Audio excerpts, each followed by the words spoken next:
Por que eu não gosto de crente? Isso aí vai dar problema, gente. Será que é isso mesmo? Por que tantas pessoas têm problemas com religiosos e por que tantos religiosos parece que não conseguem interagir com o mundo?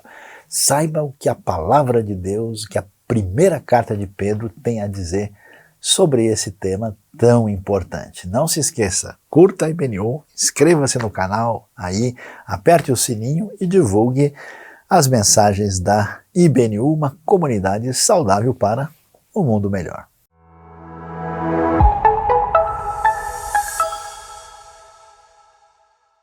Por que eu não gosto de crente? Esse será o enfoque da nossa mensagem hoje. E você é bem-vindo para refletir conosco na palavra de Deus. E que tema estranho é esse? Porque vamos falar sobre esse assunto que parece ser algo que muita gente fala tantas vezes, é sim conversa de muita gente que diz que não gosta de crente. E você, como é que você reage em relação a isso? Vamos ver a palavra de Deus na primeira carta do apóstolo Pedro, capítulo 2, para ver o que a Bíblia tem a nos ensinar no dia de hoje. 1 Pedro 2, verso 11 em diante, diz assim: Amados, insisto que como estrangeiros e peregrinos no mundo, vocês se abstenham dos desejos carnais que guerreiam contra a alma. Vivam entre os pagãos de maneira exemplar, para que mesmo que eles os acusem de praticarem o mal, observem as boas obras que vocês praticam e glorifiquem a Deus no dia da sua intervenção. Por causa do Senhor, sujeitem-se a toda autoridade constituída entre os homens, seja ao rei, como autoridade suprema, seja aos governantes, como por ele enviados para punir os que praticam o mal e honrar os que praticam o bem. Pois é da vontade de Deus que, praticando o bem, vocês silenciem a ignorância dos insensatos. Vivam como pessoas livres, mas não usem a liberdade como desculpa para fazer o mal.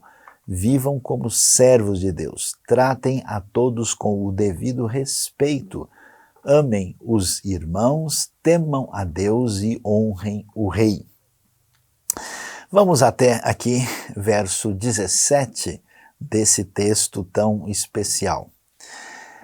Quando nós chegamos aqui na leitura da primeira carta de Pedro, capítulo 2, é importante ver que o apóstolo Pedro está mandando essa carta para um grupo de igrejas aí que estão espalhadas no contexto, especialmente ali da região da antiga Anatólia, que é a península, vários grupos de cristãos espalhados por diversos lugares, e a gente percebe que isso está acontecendo aí entre os anos 63, 65, certamente é depois do início dos anos 60, Pedro está mandando essa carta e ele está tentando mostrar como deve ser a caminhada de um seguidor de Jesus. E é muito interessante como é que isso é apresentado aqui, porque veja bem, a situação antiga no Império Romano, onde você tem uma minoria de pessoas que tem um privilégio social diante da situação de domínio do Império Romano. Você tem uma minoria de pessoas que é cidadão romano, e entre eles também há uma gradação de importância, de situação favorável, e o próprio mundo romano tinha lá divisão entre os patrícios e os plebeus, e uma maior parte da população do império era constituída de escravos. Então, assim, é uma coisa difícil, porque essas pessoas têm, podemos assim dizer, uma etnia, dependendo do povo com o qual a gente está de fato ligado, e aqui nós temos vários grupos de povos menores nesse ambiente aí que o mundo greco-romano chamava de bárbaros, mas todos eles já devidamente helenizados e até certo ponto latinizados também. E aí a pergunta é quem somos nós, onde é que nós estamos, né? Que história é essa? E eles vão então adquirir o que a gente pode chamar de uma nova identidade em Cristo Jesus, à semelhança da identidade em Deus que Israel teve a partir da aliança com o Senhor Deus quando os salva ali do Egito. E assim, essa comunidade da fé da igreja primitiva, ela é muito peculiar, ela é única, porque ao mesmo tempo você faz parte de uma realidade de um império grande sem fazer parte dele. Então, entendendo que a realidade do reino de Deus se manifestará com plenitude posteriormente, esses cristãos aqui sabiam que eles eram o que Pedro vai dizer, eles são peregrinos, eles são estrangeiros, eles estão, digamos assim, em trânsito. Olhando para isso, a gente começa então a ver um problema que faz parte da realidade da sociedade de hoje e um problema que está presente na igreja primitiva. Muitas pessoas, já naquele tempo, tinham uma atitude assim de intolerância, de questionamento, de rejeição do comportamento daqueles que eram os cristãos do primeiro século. Essa situação, essa intolerância estava presente, de modo que essa comunidade ela era meio que observada, vigiada, e ela se colocava numa situação em que havia um questionamento, uma rejeição, e a pergunta é, será que isso faz sentido? Pessoas ou muita gente que não gosta de crente está errado ou está correto? Será que essas pessoas fazem isso por pura intolerância ou será que existe motivo para isso? Pensando a respeito desse assunto, é muito interessante a gente ver a proposta de como é que nós devemos lidar com essa questão, com essa postura de questionamento. Então a carta de Pedro vai dizer para nós que nós somos esses estrangeiros e peregrinos.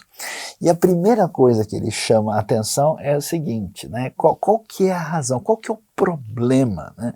Ele vai dizer que eles devem tomar cuidado como é que eles vivem a sua vida do ponto de vista do seu comportamento, da sua posição ética. O que acontece na verdade? Qual é a razão? Porque a gente tem toda essa intolerância, esse elemento questionável, problemático. Por que é que há uma relação tão difícil entre pessoas afastadas do ambiente da fé e pessoas que professam a fé?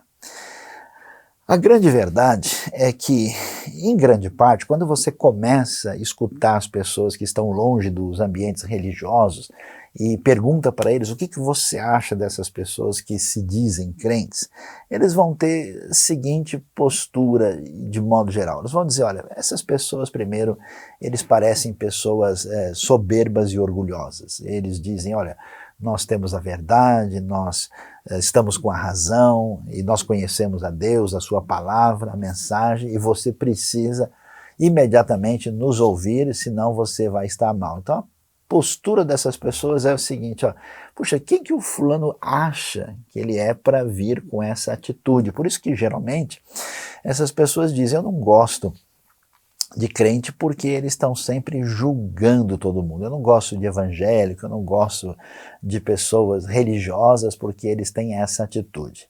A segunda coisa apresentada é que essas pessoas desse ambiente religioso são pessoas que muitas vezes, correta ou incorretamente, são avaliadas como hipócritas, porque eles estão dizendo que isso aqui não pode, eles estão criticando todo mundo, mas essas pessoas fazem isso, eles têm essa atitude assim, eles têm posturas ilegítimas e esse tipo de coisa eles estão falando dos outros quando na verdade fazem até mesmo o pior. Né? Nós temos diversas, vamos dizer assim, escândalos nos ambientes religiosos, quer seja escândalos na questão política, na questão financeira, na questão sexual, na questão até mesmo de crueldade, qualquer coisa desse tipo, abuso dos direitos humanos. Então isso aparece tantas vezes.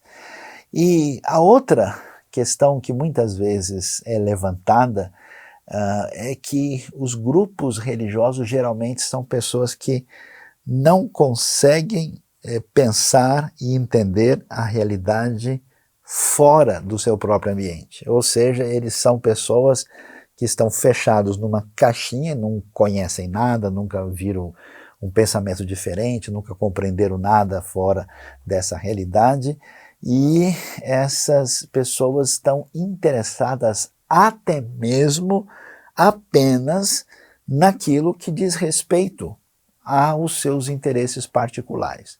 Muita gente entende que gente religiosa, ou gente evangélica, ou gente de igreja, é gente que está simplesmente interessado no bem-estar particular, naquilo que beneficia a sua própria comunidade. São pessoas insensíveis para a realidade do mundo.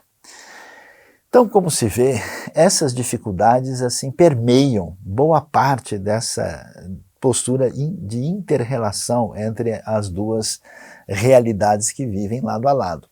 No entanto, é importante também observar que muito daquilo que aparece como crítica à realidade do mundo cristão ou evangélico ou crente vem de uma atitude também intolerante de pessoas do lado de fora, que tem uma vida, por exemplo, promíscua, uma vida imoral, uma vida sem referência, uma vida que certamente traz um monte de peso para a sociedade. E aí quando essas pessoas veem um grupo de pessoas que não acham legal, por exemplo, o cara passar por uma noitada, que não acham legal a pessoa se entregar aos vícios, que acham que não vale a pena, e essas pessoas dizem, olha, a gente entende que o caminho não é por aí, essas pessoas se sentem meio culpadas, então eles reagem fortemente e questionando, e até mesmo tem esse lance do deboche, né, de você ver a pessoa, coitado, ele é santinho, ele é tonto, ele é bobo, né, e a gente entende isso também. Outra coisa interessante é que existe, às vezes, um pensamento, né, dominante dentro da sociedade, e um grupo que não está participando daquelas ideias que são tidas como a verdade que deve ser considerada, que acontece com muitos grupos religiosos. Então esse grupo representa uma resistência à manutenção de uma espécie de status quo, de pensamento dominante. Aí as pessoas se irritam porque dizem, esse cara não pode pensar assim, não pode ficar dizendo as coisas, ele tem que entender que a realidade é essa. Então, no fundo, existe aí o que a gente pode chamar de uma mútua intolerância, né? Agora, o que é que nós devemos dizer diante disso? Talvez a grande questão fique agora para o lado daqueles que se dizem discípulos de Jesus, porque eles aqui estão dizendo que eles conhecem, né, o remédio para a vida. Eles estão dizendo, nós estamos dizendo que conhecemos a graça e a bondade de Deus. Então, o ônus da prova, na verdade, está conosco. A pergunta é o que a Bíblia nos diz quando aquele povo de Deus enfrentava uma sociedade que dizia a gente não gosta de crente. Interessante que o apóstolo Pedro, e até mesmo o Novo Testamento, não diz que eles deviam lá brigar e dizer, não, vocês devem gostar sim, porque a gente é gente boa, a gente é legal pra caramba, vocês não entenderam nada, olha aqui. A maneira como ele apresenta as coisas merece atenção. O que é que o texto diz? Em primeiro lugar, ele diz, olha, é o seguinte, o pessoal pode até criticar vocês, mas vocês precisam entender que a primeira postura que tem que fazer diferença é a vida ética de vocês. Então veja o texto que eles deveriam tomar cuidado, né, com o que é chamado de paixões ou desejos carnais, é toda inclinação de satisfação própria que não está de acordo com a vontade de Deus, porque isso é uma guerra contra a alma, diz Pedro. Então vocês não podem ceder a esse tipo de vida que envolve toda essa vida sem referência, sem limite, que era comum do mundo greco-romano pagão na época. E aí Pedro diz, ó, vivam entre os pagãos de maneira exemplar. Olha só que para que mesmo que eles os acusem de praticarem o mal, observem. A palavra observar no grego é interessante, que ela envolve uma vigilância atenta. E é muito interessante ver isso. Você já reparou que tanta gente faz um monte de coisa e as pessoas não se incomodam? E até quando alguém faz um negócio errado, uma coisa criticável, diz, mas é o direito dele, a pessoa pensa como ele quiser, ninguém tem nada que julgar. Mas quando é alguém do ambiente religioso cristão que dá uma pisada de bola, dá uma escapada, aí a crítica ela é muito acentuada. Isso, por um lado, pode ser negativo, mas no fundo é muito positivo. E por que é positivo? Por uma razão muito simples, porque quando a pessoa critica você, é que ela considera você num patamar de exigência diferenciada. Você sabe muito bem, né?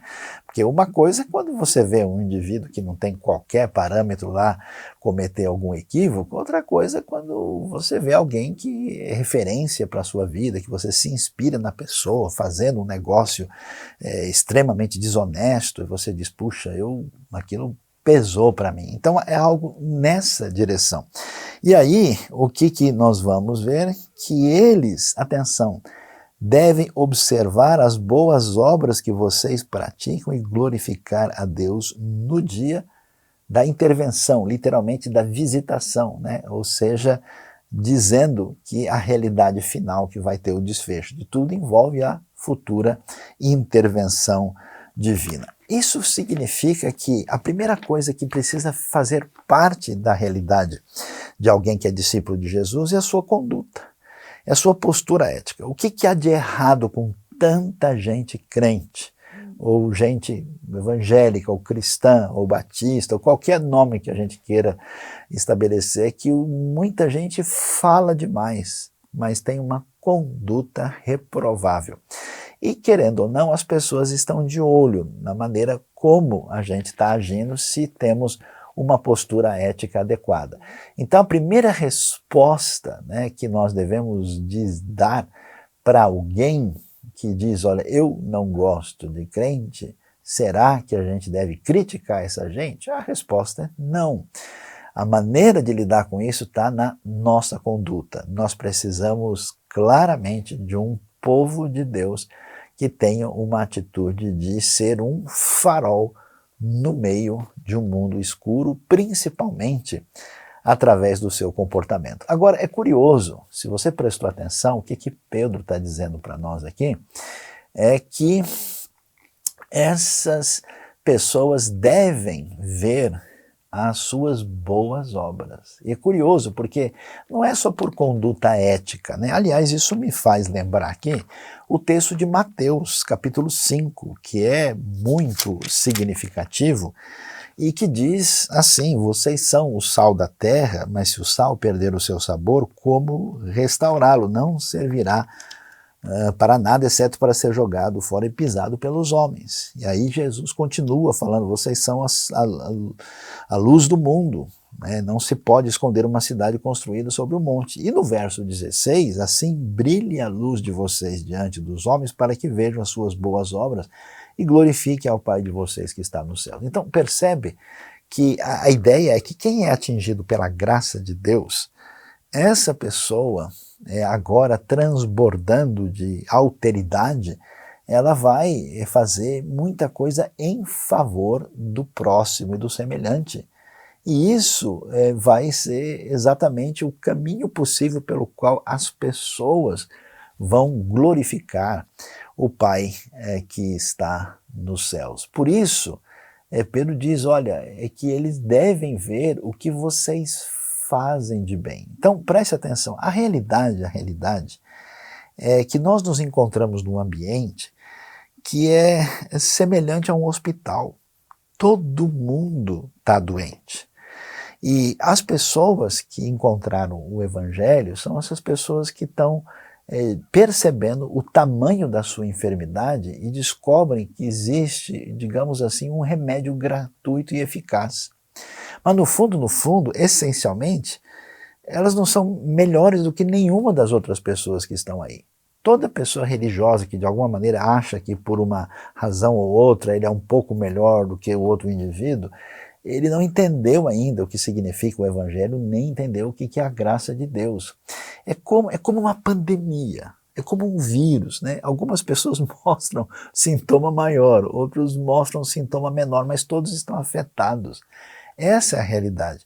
Por isso, talvez o principal problema da comunidade religiosa é sim essa atitude, não de um doente que foi curado, mas de um suposto médico que olha as feridas dos outros e diz, ó, faça favor de tomar um remédio agora. Quando, na verdade, aqui todo mundo é paciente, todo mundo está na mesma situação. Então, a questão fundamental é a postura. E essa postura precisa ser trocada por uma postura que é uma postura de mostrar o que significa amor incondicional através do nosso agir na sociedade. Como é que o cristianismo primitivo teve impacto no mundo antigo? A grande verdade é que no mundo pagão, as pessoas vivendo de maneira egocêntrica, se você tinha gente que estava numa situação de necessidade maior, essas pessoas tinham que ser mortas, doentes, pessoas aleijadas, pessoas com problemas de saúde, pessoas que fossem inúteis para o mundo utilitarista daquele contexto romano, elas teriam que morrer. É a fé cristã que vai trazer essa ideia de preocupação com o órfão, com a viúva, com o necessitado, com a pessoa em dificuldade, né, que já tinha isso no próprio contexto da revelação hebraica, no Primeiro Testamento, que é, né, a Bíblia hebraica, o Antigo Testamento, isso está claro lá. E aí é que a gente vê que quando é que a igreja vai fazer diferença? Quando ela começa a mostrar sua mão de misericórdia. Porque, olha só que coisa, eu acho interessante a gente ver, porque tem esse negócio, né? Ah, não, é porque o pessoal realmente está todo mundo aí sob a influência do mal, o pessoal está dominado pelo diabo, então eles só vão criticar as coisas de Deus. Olha, não é bem assim.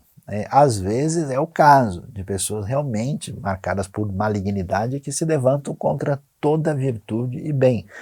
Mas às vezes o procedimento do povo de Deus está desalinhado.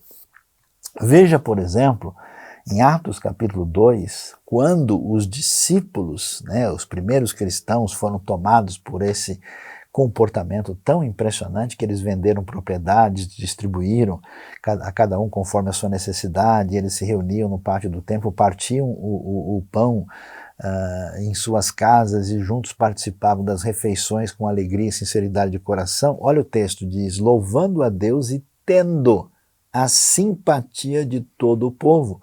E o Senhor lhes acrescentava diariamente os que iam sendo salvos. Está vendo que coisa interessante? O povo ficava impressionado. Quer dizer, essa atitude dessas pessoas que deixam de simplesmente pensar na realidade como cuidando do seu mundo imediato, que talvez essa seja uma das grandes doenças das comunidades religiosas.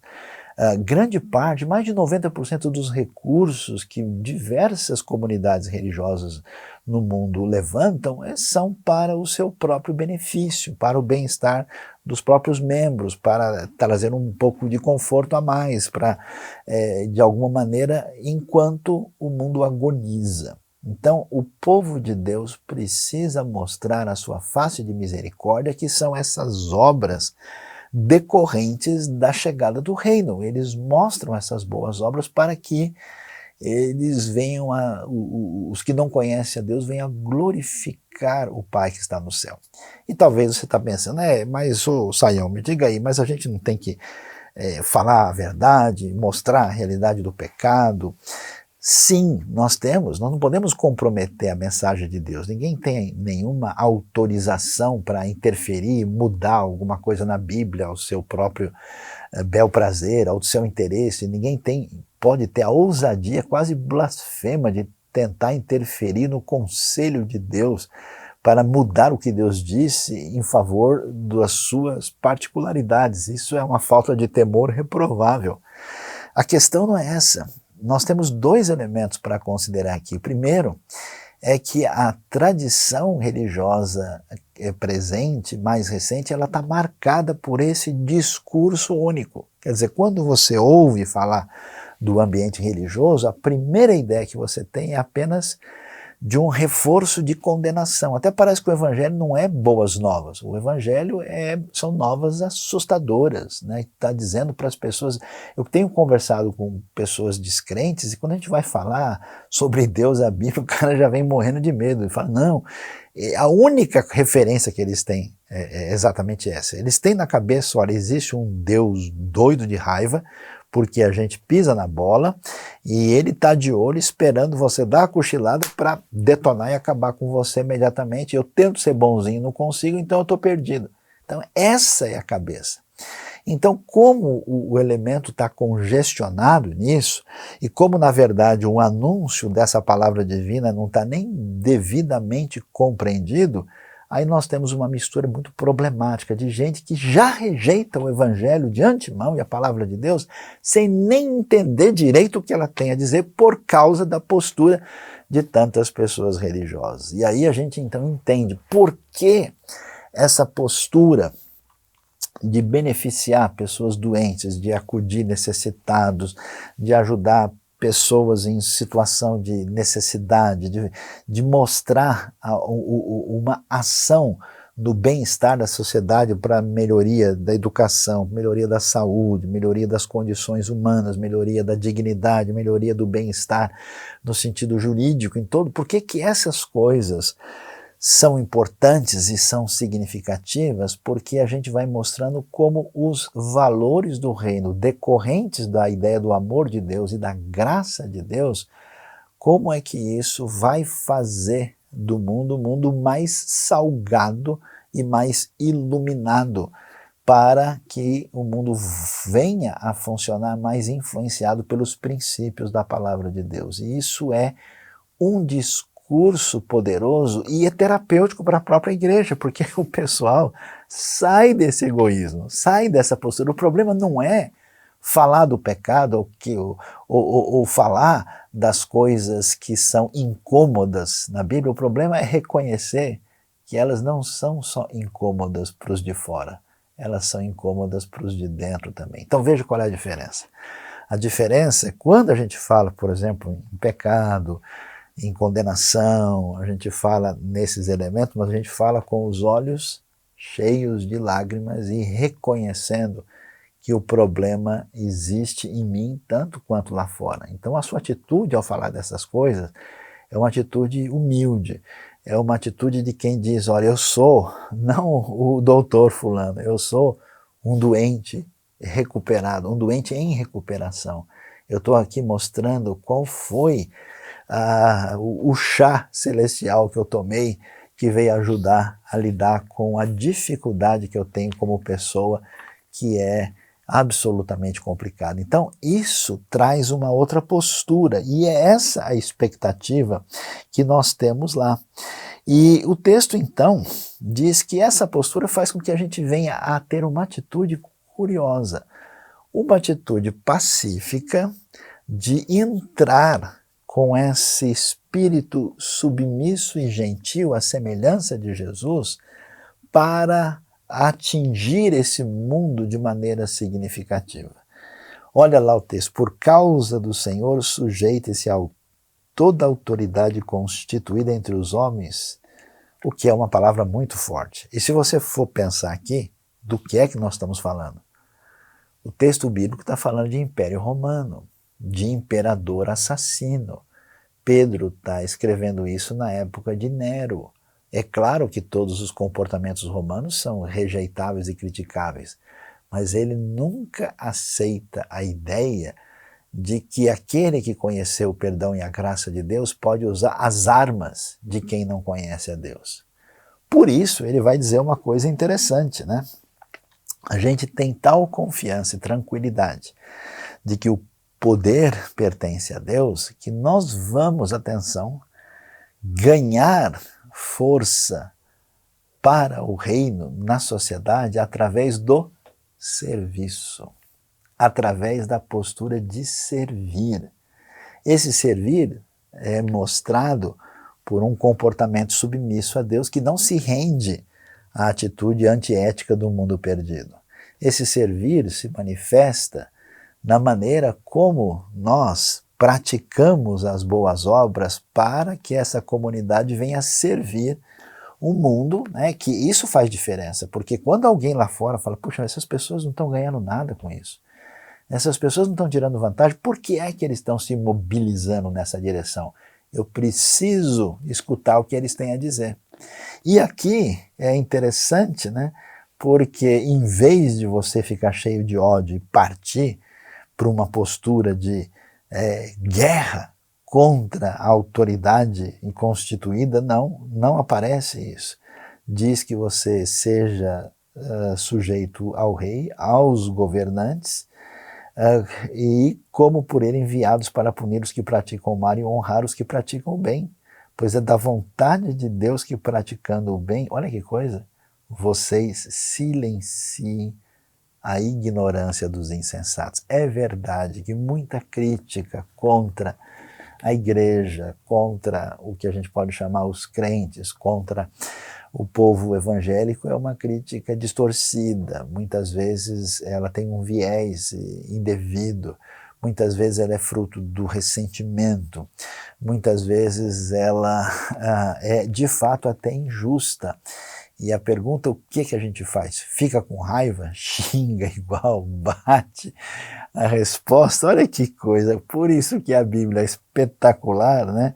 Ela diz assim, quando vocês praticarem o bem, todo mundo fica calado. E é isso que eu tenho visto. Quando eu vejo o povo de Deus mobilizado e fazendo diferença, sabe?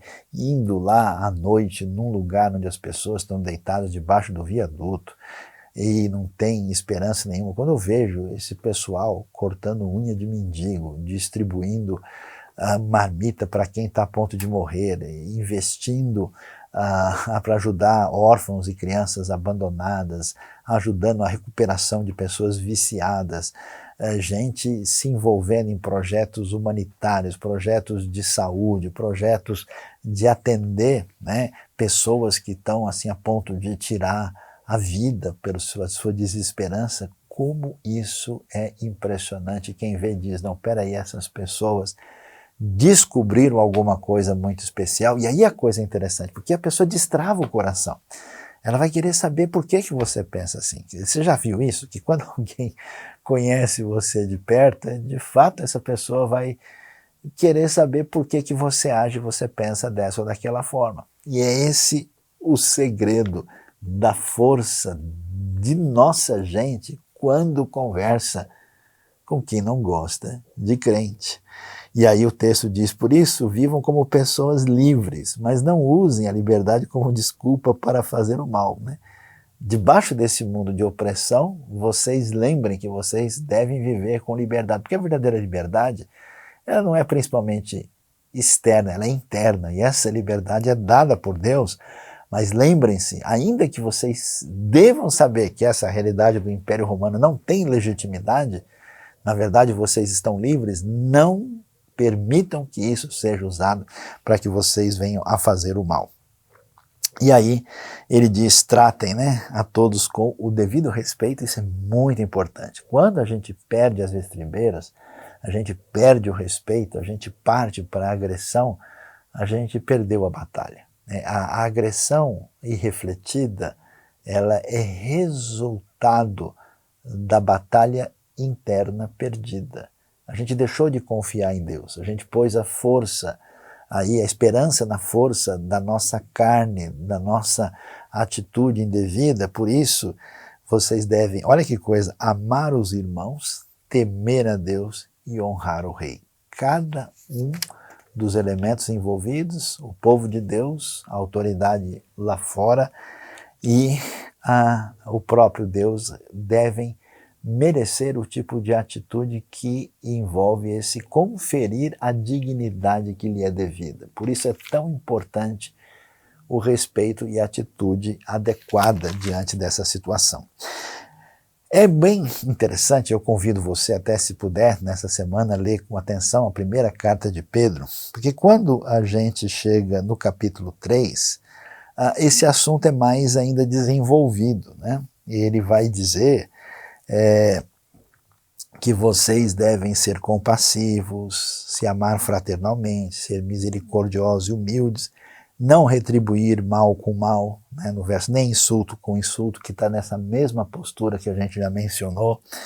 E aí ele vai fazer uma pergunta: quem há de maltratá-los se vocês forem zelosos da prática do bem? Eu acho interessante que a igreja primitiva tinha uma questão tão significativa, ao mesmo tempo que eles foram perseguidos e sofreram. Atos 5 vai dizer que dos demais ninguém tinha a coragem de se juntar a eles, porque em cada pessoa havia temor. Quer dizer, quando o povo de Deus é sério, quando o povo de Deus tem uma atitude em sintonia com essa graça do reino, com essa consciência, isso inspira uma atitude de um certo temor e respeito por parte das pessoas que olham do lado de fora.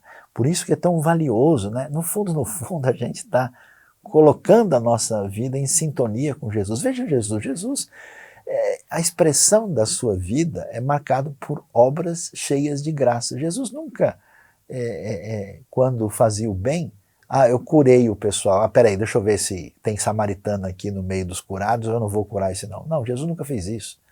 Jesus curou lá, né, multiplicou os pães. Ele não foi averiguar para ver qual que era a crença exata de cada um, para ver se eles poderiam pegar o pão ou o peixe. Deixa eu ver, primeiro recita a confissão de fé, depois eu te dou o peixe. Você percebe? O problema muito do ambiente religioso é que a gente diz assim, eu só vou ajudar a pessoa se ela for digna de receber ajuda. Assim você não ajuda ninguém, começando com você mesmo. Então, essa atitude de bondade desmedida, de quem realmente sabe o que significa amor incondicional e graça indizível, é que marca esse evangelho. Então, olha, ninguém vai maltratá-los se vocês fizerem isso, né? E, portanto, mesmo que venham a sofrer porque praticam a justiça, vocês serão felizes. Aí o texto fala, né, que a gente deve santificar a Cristo como Senhor, tal, e prossegue dizendo, e uma questão bastante significativa é que o texto bíblico vai dizer que nós devemos saber como responder a cada pessoa que perguntar a razão da esperança que está em nós. Isso aparece no verso 15. Estejam sempre preparados para responder a qualquer pessoa que lhes pedir a razão da esperança que há em vocês. E aí nós vamos ter mais um elemento. Lembre-se, primeiro é importante a nossa atitude ética, que é exatamente o antídoto para as pessoas que estão dizendo, olha, essa comunidade de religiosos é um monte de gente que vive só de hipocrisia. Segundo, a nossa atitude marcada por boas obras, quer dizer, a comunidade do povo de Deus precisa abençoar as pessoas de fora. Nós somos chamados para servir não só os irmãos, não só a Deus, mas também os de fora, para que a nossa luz possa alcançar aqueles que devem glorificar o Pai que está nos céus. É uma maneira de apresentar a graça divina. E, finalmente, a gente tem que saber conversar com as pessoas. O que acontece? É interessante. As pessoas que vêm desse mundo conturbado, que tem várias opções de pensamento, de ideologias, de propostas, que tem uma série de críticas, que tem toda uma cultura secular que é decorrente de uma certa decepção com a religião institucionalizada. Essas pessoas que têm uma série de perguntas chegam no ambiente religioso e elas começam a fazer as perguntas indesejadas. E as perguntas são sérias. As perguntas é de gente honesta. A gente precisa, será que nós temos condição de responder a essas pessoas que vêm com perguntas sérias? Essas perguntas são perguntas, por exemplo, da vida. Eu me lembro uma vez, conversando com uma pessoa muito sedenta do Evangelho, a primeira coisa que ele me disse é como é que a gente pode explicar que uma pessoa que faz de tudo para beneficiar a sociedade, de repente, do nada, morre aí de bala perdida. E às vezes você tem um sujeito que é malfeitor, assim, comprometido com o mal, que é realmente um assassino, sequestrador, perverso, E a expressão que ele usou comigo, o cara leva 8 tiros e sobrevive, né? E ainda sai bem do hospital no dia seguinte andando. Como é que pode acontecer isso?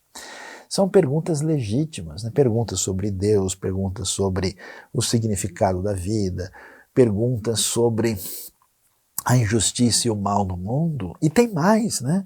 Quando uma pessoa sincera começa a ler a Bíblia, a verdade é que ela não entende uma série de textos. Ela vai ter questões assim, mas poxa, como é que Deus permitiu isso? Por que Deus mandou isso aqui?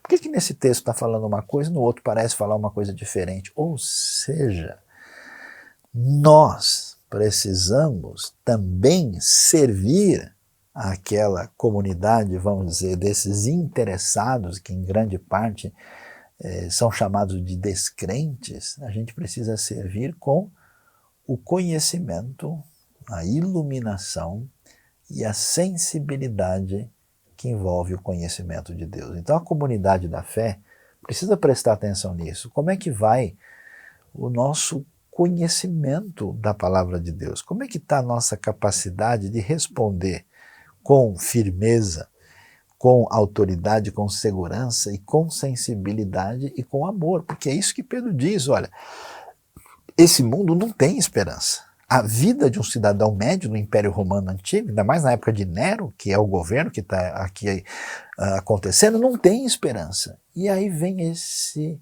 bando de cristão maluco, cantando, pulando, se reunindo, sorrindo, falando um monte de coisa, e eles vão querer saber, escuta, qual é a razão dessa esperança que você tem a dizer? Como é que você pode testemunhar da sua fé? Você que tem confiança e fé em Cristo Jesus, pode testemunhar e tem testemunhado da sua fé? O que Deus fez na sua vida? Você divulga isso para os outros? Interessante que aqui em Pedro se fala muito contra a atitude inadequada da gente usar o nosso tempo para falar mal de maneira indevida dos outros, de modo inadequado. Vocês não podem fazer isso, né? O texto vai dizer que o próprio Senhor Jesus, quando insultado, não revidava, e vai mostrar que a gente não pode ter um comportamento semelhante às pessoas que não conhecem a Deus. A nossa postura tem que ser exatamente uma postura de expressar essa fé, e expressar essa fé com inteligência, com sabedoria, com sensibilidade. Sabe por quê? Porque quando a gente não está muito sintonizado com as coisas de Deus, a gente não faz perguntas, a gente não quer se aprofundar, a gente não se importa com essa questão, com essa dor que é pertinente. Mas quando essas coisas mexem com a gente entende, ilumina, traz luz, traz direção, a gente encontra outra pessoa lá que passou pela mesma questão, mesma dúvida. Eu me lembro de alguém uma vez que, cheio de dúvidas e de comportamento assim, muito voltado para toda essa atitude mais cética, mais questionadora do nosso mundo, e essa pessoa não tinha ideia, né, dos detalhes do que acontece com Jesus e Tomé. Quando ele viu a história de Tomé com atenção e viu que Jesus aceitou, né, que Tomé viesse a tocá-lo, e que aquelas críticas surgiram de um discípulo que vivera com Jesus e que sabia o que Jesus tinha dito. Mesmo assim, Jesus o acolheu, deixou ele tocá-lo, e ele entendeu que o questionamento sincero, às vezes, é a primeira fase de um amadurecimento na direção de uma fé de fato sólida e definitivamente enraizada. Aí a luz brilhou, e essa pessoa então teve um reencaminhamento do coração. Deus abençoe a minha vida, Deus abençoe a sua vida. E a gente pode dizer que, no sentido de gente religiosa, que vive de uma maneira assim, completamente em nada em relação a Deus que seja pertinente, de fato, não dá para gostar de crente. E é verdade que existe uma resistência às coisas de Deus, e por isso que, de maneira injusta, tem muita gente que simplesmente, para se defender, diz: eu não gosto de crente. Mas que hoje, ouvindo a palavra de Deus e entendendo que somos chamados a um serviço lá fora, um serviço pela nossa conduta, um serviço pela nossa ação prática que realmente acolhe e ajuda quem está numa situação de sofrimento, e um serviço de alguém que, com atenção, reflete sobre a palavra e a dor e os problemas, as questões do ser humano e traz a palavra de Deus que cura, que salva, que liberta, que abençoa, aí sim a gente vai ver que tanto descrente como aquele que se diz crente é tudo simplesmente gente e que só a palavra do Deus amoroso e onipotente pode dar um jeito em todo tipo de gente. Deus abençoe a sua vida e abençoe o seu coração.